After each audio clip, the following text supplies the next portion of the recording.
In Windows 11, screensavers are not enabled by default. This setting has changed for your computers.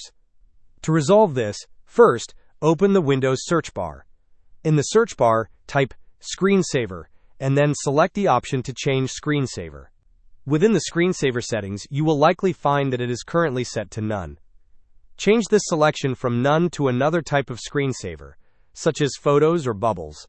After selecting your preferred screensaver, you can adjust the wait time, which is the duration of inactivity before the screensaver activates. Once you have made your selections, click on Apply, and then click on OK. Your screensaver should now activate after the specified wait time, for example, after 1 minute. Hope this was helpful. Don't forget to like and subscribe if you enjoyed. As always, thanks for watching, and I will see you in the next video.